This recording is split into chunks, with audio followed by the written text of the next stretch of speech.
Hello students and welcome back to our channel excellent learning point. तो बच्चों, आज की इस वीडियो में हम क्लास 10th का वर्कशीट नंबर 83 डिस्कस करने जा रहे हैं। ये हमारी साइंस की वर्कशीट है और यहाँ पे आज जो हमारा टॉपिक है वो है लाइफ प्रोसेस। तो कंटिन्यू करते हैं बच्चों वीडियो को, बट वीडियो स्टार्ट करने से पहले अगर आपने अभी तक हमारे चैनल को सब्सक्राइब नहीं किया तो प्लीज़ सब्सक्राइब कर दीजिए हमारे चैनल एक्सीलेंट लर्निंग पॉइंट को, बेल आइकन को प्रेस कर दीजिएगा ताकि आपको नोटिफिकेशंस मिलती रहे। कंटिन्यू करते हैं वीडियो को। क्या होता है बच्चों लाइफ प्रोसेस? तो किसी भी लाइफ प्रोसेस में हमारे पास सबसे पहला जो प्रोसेस होता है वो है न्यूट्रिशन का। न्यूट्रिशन काफ़ी ज़्यादा ज़रूरी है किसी भी लाइफ प्रोसेस के लिए। फिर उसके बाद सेकंड आता है रेस्पिरेशन, फिर थर्ड आता है एक्सक्रीशन, फिर उसके बाद आता है ट्रांसपोर्टेशन, ग्रोथ एंड रिप्रोडक्शन। तो ये बच्चों 4-5 चीज़ें जो होती हैं एक लाइफ प्रोसेस को एक लिविंग ऑर्गेनिजम्स में पाया जाता है। एक लिविंग ऑर्गेनिजम्स में ऐसे प्रोसेस पाए जाते हैं। अब यहाँ पे हम आज जो बात करेंगे आज की वर्कशीट में सिर्फ और सिर्फ न्यूट्रिशंस के बारे में। किसके बारे में? आज हम एक लाइफ प्रोसेस के बारे में बात करेंगे जो कि न्यूट्रिशन है। ठीक है, न्यूट्रिशन क्या होता है? जहाँ पर हम फूड से क्या चीज़ कन्वर्ट करते हैं? जहाँ पर हम फूड से कन्वर्ट करते हैं एनर्जी में। ठीक है, फूड को हम एनर्जी में कन्वर्ट करते हैं। जो भी हम खाना खाते हैं उसी से हमें हमारे बॉडी में एनर्जी मिलती है। ठीक है, तो nutrition is the process of taking in food and converting it into energy and other vital nutrient required for life. तो बेसिकली फूड से एनर्जी कन्वर्ट करने को न्यूट्रिशन कहते हैं। और ये बच्चों न्यूट्रिशन जो होता है वो आपके दो टाइप्स में होता है, ऑटोट्रॉपिक न्यूट्रिशन, हेटेरोट्रॉपिक न्यूट्रिशन। अब ऑटोट्रॉपिक न्यूट्रिशन में क्या होता है? जहाँ पर प्लांट्स वगैरह कुछ इनऑर्गेनिक सब्सटेंस को लेकर के खाना बनाती है, मतलब कि फूड बनाती है। इनऑर्गेनिक सोर्सेज कौन कौन से होते हैं? तो सबसे पहला carbon dioxide, water and sunlight. तो उनको 3 चीज़ें लगती हैं। सबसे पहले carbon dioxide, water and sunlight. ठीक है, इन 3 चीज़ों को मिलाकर के वो फूड बना पाती है। हेटेरोट्रॉपिक न्यूट्रिशन क्या होता है? Animal use complex compound which have to be broken down into simpler form before they are used for growth and upkeep of their body. All animals, all humans and fungi. ठीक है, तो ये हो गया बच्चों basically autotrophic nutrition and heterotrophic nutrition. अब यहाँ पर हम बात करेंगे फोटोसिंथेसिस। फोटोसिंथेसिस क्या होता है? तो the process by which autotrophs takes in carbon dioxide from air and water H2O from soil and then convert into carbohydrate in the presence of sunlight and chlorophyll. तो बच्चों फोटोसिंथेसिस एक ऐसा process है जहाँ पे प्लांट्स खाना बनाते हैं। किस तरह से? कार्बन डाइऑक्साइड, वाटर और इन दोनों को मिला करके सनलाइट के प्रेजेंस में। ठीक है, सनलाइट के प्रेजेंस में ये कार्बोहाइड्रेट बनाते हैं और इसी कार्बोहाइड्रेट को हम ग्लूकोज भी कहते हैं। The glucose produce is use to fuel various cellular activities the by product of this biochemical process in oxygen. ठीक है, तो ये बेसिकली बच्चों पूरा का पूरा एक इक्वेशन है आपका फोटोसिंथेसिस का। ठीक है, अब देखो अब यहाँ पर आपका क्या है? तो यहाँ पे basically main event of photosynthesis, absorption of light energy by chlorophyll, conservation of light in energy into chemical energy plus splitting breaking of water into hydrogen and oxygen,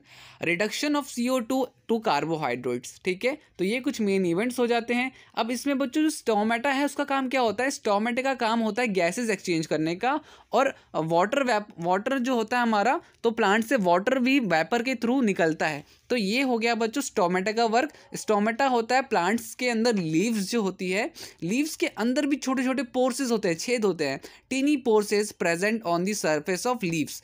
function क्या होता है? Exchange of gases O2 and CO2। तो वो oxygen क्या लेती है? Oxygen intake करती है, और सॉरी उल्टा बोल रहा हूँ मैं, कार्बन डाइऑक्साइड इनटेक करती है और ऑक्सीजन बाहर निकालती है। ठीक है, CO2 क्या करती है बच्चों? CO2 इनटेक करती है और ऑक्सीजन बाहर निकालती है। ठीक है, प्लांट्स। अब यहाँ पे बच्चों देखो हमारे पास कुछ क्वेश्चन आंसर्स हैं जो कि हमें करने हैं। सबसे पहला क्वेश्चन है difference between autotrophic and heterotrophic type nutrition. तो देखो बच्चों यहाँ पर बेसिकली ये है हमारा पहला क्वेश्चन, कंफ्यूज मत होना। ठीक है, पहला क्वेश्चन है हमारा ये रहा। ठीक है, difference between autotrophics and heterotrophic type of nutrition. तो देखो इन दोनों में आपको ये लिखना है पूरा का पूरा। ये हो जाएगा हमारा बच्चों पहले का आंसर। ठीक है, आंसर फर्स्ट ये आप लिख लीजिएगा। इसके बाद सेकंड क्वेश्चन है, the autotrophic mode of nutrition require carbon dioxide and water, sunlight, chlorophyll. तो बच्चों यहाँ पे आंसर क्या आएगा? डी। हमें सारी चीज़ों का ही ज़रूरत पड़ता है, चारों की चारों चीज़ें, कार्बन डाइऑक्साइड भी, वाटर भी, क्लोरोफिल भी और सनलाइट भी। तो हम डी आंसर पे टिक लगा देंगे, ठीक है। थर्ड क्वेश्चन है, right the balanced chemical equation for photosynthesis. तो बच्चों बैलेंस केमिकल इक्वेशन लिखना है, थर्ड का आंसर आप ये लिख लीजिएगा, ठीक है। थर्ड का आंसर हो जाएगा हमारा, बैलेंस केमिकल इक्वेशन लिखना था ना, तो थर्ड का आंसर आप ये लिख लीजिएगा फोटोसिंथेसिस का, ठीक है।